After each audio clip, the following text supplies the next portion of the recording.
Vous écoutez Alger Chaîne 3, le journal. Fazia, bonjour. Hadj Al-Massoudi, bonjour. 7e session de l'Assemblée générale de l'Association des autorités anticorruption d'Afrique. Elle s'ouvre ce lundi à Alger et sera essentiellement axée sur la récupération des fonds détournés. 51,57%, c'est le taux national de réussite au baccalauréat, 19,70%, meilleure moyenne nationale et mention spéciale pour l'école des cadets de la nation qui enregistre un taux exceptionnel de 98,16%. Sonatrach et la société chinoise Sinopec signent un accord de principe pour l'évaluation et le développement des bassins de Gourera et de Berkinès. L'Algérie se prépare à devenir exportatrice de pneumatiques d'ici 2026. Le directeur général de l'API annonce le lancement de 4 projets industriels avec une capacité de production de 20 millions de pneus par an. À Gaza, après les bombes, la faim est la nouvelle arme de l'entité sioniste. Des dizaines de martyrs quotidiennement au niveau des centres de distribution d'aide. Et puis sport, championnat d'Afrique junior d'athlétisme. L'Algérie termine la compétition avec une belle moisson de 21 médailles, dont 5 en or.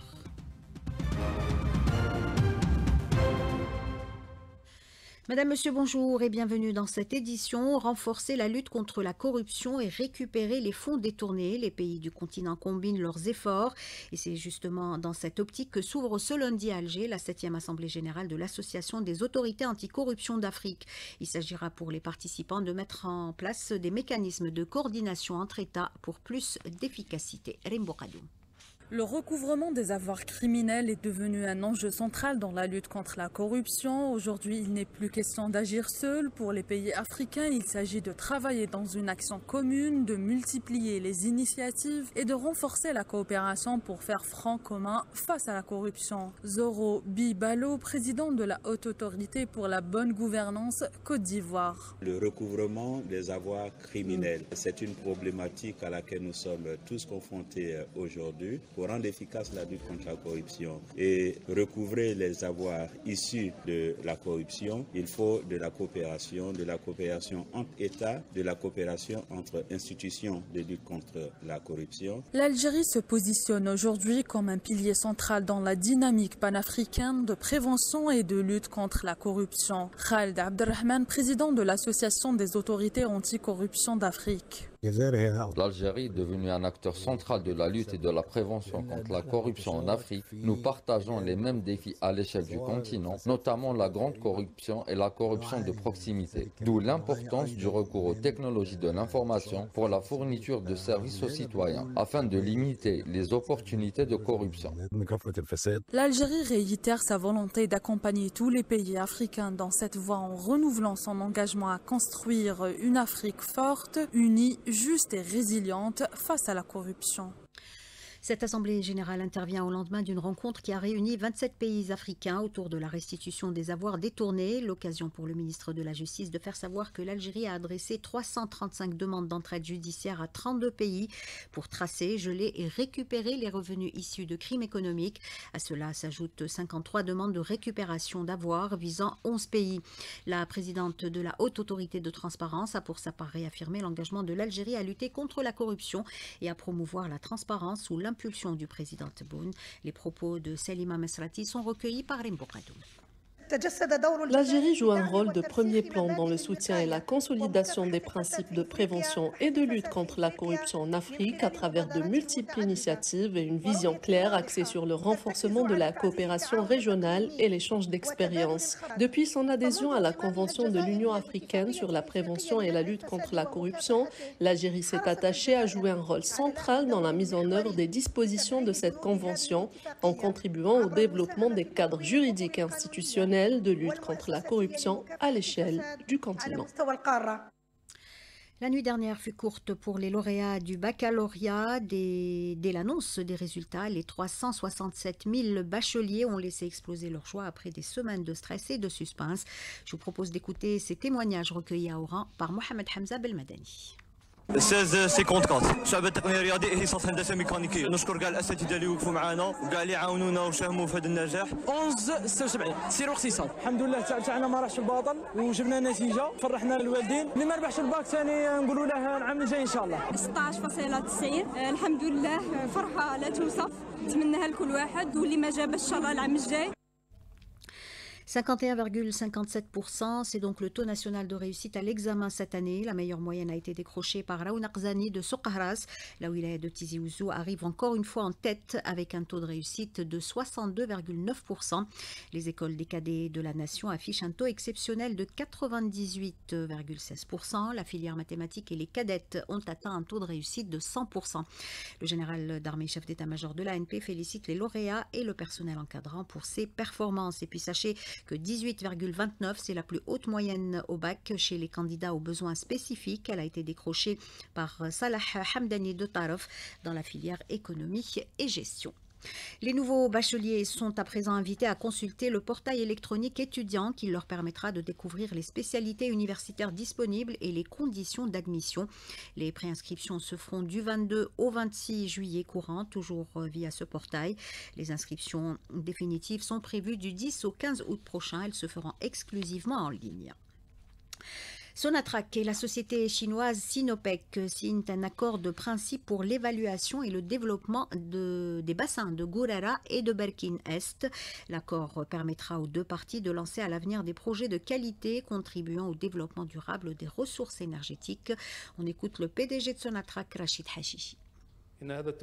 Cette signature, qui est le fruit d'un lent processus de collaboration et de concertation, ouvrira aux deux parties des perspectives prometteuses pour l'exploration, l'évaluation et le développement des ressources en hydrocarbures dans les régions de Gourara et de Berkine Est, renforçant ainsi les opportunités de partenariat et la perspective de conclusion de nouveaux contrats d'hydrocarbures prometteurs.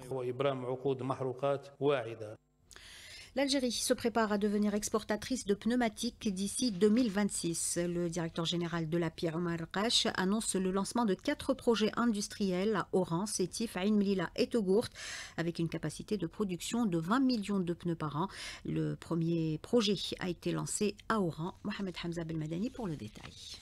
La première pierre d'une nouvelle usine de fabrication de pneus a été posée dans la commune de Tafraoui au sud d'Oran. Elle sera construite sur un terrain de plus de 16 hectares, produira 7 millions de pneus par an. Le projet est le fruit d'un partenariat entre l'entreprise algérienne Al-Hajj Al-Arbi Industrie et le groupe chinois Douglastar. Ce projet stratégique coûtera environ 54 milliards de dinars et devra créer 2000 emplois directs. Le directeur général de l'agence algérienne de promotion de l'investissement, Omar Qash.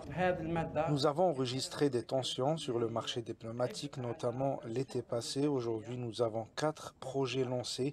Ils devraient rentrer en production en 2026. Les 4 réunions produiront 20 millions de pneus, tout type confondus, entre ceux destinés aux véhicules légers, aux poids lourds et aux aéronefs. Ils permettront à l'Algérie de passer du statut de pays importateur à pays exportateur. Dans le deuxième point de la visite, la première pierre a été posée pour la réalisation d'une usine de production de lait infantile à Hassib Ben Oqba. D'un investissement estimé à plus de 5 milliards de dinars, produira 40 millions de boîtes par an, couvrant 40% des besoins nationaux. L'usine, qui devrait entrer en service d'ici 2 ans, permettra de créer 200 emplois. Doron Mohamed Hamza Belmadani, Algérie 3. Nouveau droit de change pour les voyages à l'étranger, 750 € par an pour les adultes et 300 pour les mineurs pour tout séjour de 7 jours minimum. La procédure est effective depuis hier dans toutes les agences de la Banque d'Algérie et dans 6 banques publiques. Safia Masrour, sous-directrice de suivi et de contrôle des activités du réseau à la Banque d'Algérie, en parle à Lina Addouche. Tous les Algériens peuvent venir auprès des succursales de la Banque d'Algérie ou des banques publiques, la BADR, CPA, BNA, BDL et la CNEP, pour faire leur versement au plus tard 3 jours avant la date de leur départ. L'octroi se fera au niveau des postes frontaliers. Il y a 13 postes terrestres, y compris les aéroports et les postes maritimes. Un total de 37 postes frontaliers. Tout citoyen résident peut prendre la somme souhaitée jusqu'à 750 € ou une monnaie équivalente. Il faut préciser qu'il peut la prendre une fois dans l'année de référence précisée dans l'instruction. Le dossier requis comprend principalement un passeport en cours de validité, un document de voyage aller-retour ou un reçu de taxe pour les voyages terrestres, ainsi qu'une copie du visa en cours de validité. 8h10 sur Alger, chaîne 3. À Gaza, la situation empire de jour en jour. Les bombardements s'intensifient et n'épargnent aucune zone de l'enclave. 113 Palestiniens sont tombés en martyrs ces dernières heures, dont 23 ont succombé à la faim. L'occupant affame sciemment les Ghazaouis. Ceux qui prennent le risque d'aller au centre de distribution d'aide sont systématiquement ciblés. La faim semble être devenue la nouvelle arme de l'entité sioniste. Ahmed Awad, directeur de l'information à la radio et télévision palestinienne, en parle à Linda Hamed. Les Gazaouis ne trouvent quasiment rien dans les marchés pour leur consommation. Ni farine, ni sucre, ni œufs, ni viande. Des produits qui manquent d'ailleurs depuis 5 mois, interdits d'entrée par l'occupation sioniste. Certaines associations humanitaires actives à Gaza sous le slogan de l'aide participent aux tueries quotidiennes. Des jeunes, des femmes et des enfants qui viennent à la recherche des denrées alimentaires, lesquels parcourent de grandes distances à pied. Ils n'arrivent à obtenir que de très modestes quantités au final, alors que la farine est introuvable. Et si on arrive à s'en procurer, il faut le payer cher, jusqu'à $25 le kilogramme. La situation est catastrophique. Il y a des personnes qui ont même consommé des feuilles d'arbre. Tension sociale au Maroc, elle est alimentée par des conditions économiques de plus en plus difficiles. La population peine à couvrir ses dépenses et le Haut Commissariat au Plan alerte sur les risques d'implosion sociale. Lies Telrini. 76% des familles marocaines déclarent une forte détérioration de leur niveau de vie. L'inflation, la flambée des prix des denrées alimentaires, la stagnation des salaires et l'endettement généralisé plongent des millions de foyers dans l'asphyxie économique. Plus de 57% des ménages arrivent à peine à couvrir leurs dépenses, tandis que plus de 40% s'endettent. Les familles marocaines dénoncent l'échec des politiques publiques à soutenir l'emploi. Face à cette réalité, la confiance dans le régime du Marzen s'effrite, accusé de favoriser les élites économiques au détriment des classes populaires. Plus de 94% des familles ont constaté une hausse des prix, un climat de défiance sociale qui fait planer le spectre d'un effondrement du tissu social dans le pays. Et le tournage d'un film par un réalisateur américano-britannique dans la ville de Dakhla occupée suscite une vague d'indignation auprès d'organisations sahraouies internationales. Le ministère sahraoui de la Culture dénonce une normalisation culturelle dangereuse de l'occupant marocain. Il qualifie le tournage d'immoral et de tentative de blanchiment de la colonisation, accusant la production de contribuer à une falsification de la réalité du territoire. Retour chez nous, bonne nouvelle pour les personnes démunies non affiliées à la sécurité sociale. Elles pourront dès dimanche prochain déposer leur dossier afin de bénéficier gratuitement de médicaments. Le ministère de la Solidarité nationale précise que les dossiers devront être déposés au niveau des communes avec un ensemble de documents dont une attestation de non-affiliation et un rapport médical. Un nouveau pic de consommation électrique a été enregistré hier, un nouveau record de 20 248 MW. Il s'agit du 6e pic enregistré ce mois-ci. La Sonelgaz rassure, malgré cette forte demande, la continuité du service est assurée. La Sonelgaz appelle également les citoyens à une utilisation rationnelle de l'électricité en cette période de forte chaleur. Du sport pour terminer, athlétisme, l'Algérie termine le championnat d'Afrique junior avec une belle moisson de 21 médailles, dont 5 en or, une compétition qui s'est déroulée au Nigeria. Et en football, la sélection nationale des joueurs locaux a débuté hier soir son stage de préparation au centre technique national de Sidi Moussa, sous la houlette du sélectionneur Medjid Bouguerra, et ce en prévision du championnat d'Afrique prévu le 2 août prochain au Kenya, en Tanzanie et en Ouganda. 8h14 sur Alger, chaîne 3, c'est la fin de ce journal réalisé par Aïssa Abdelrahman, et Samer était à la console technique, Ikram à la régie d'antenne et Yassine au streaming vidéo. La météo, Hajar Masoudi.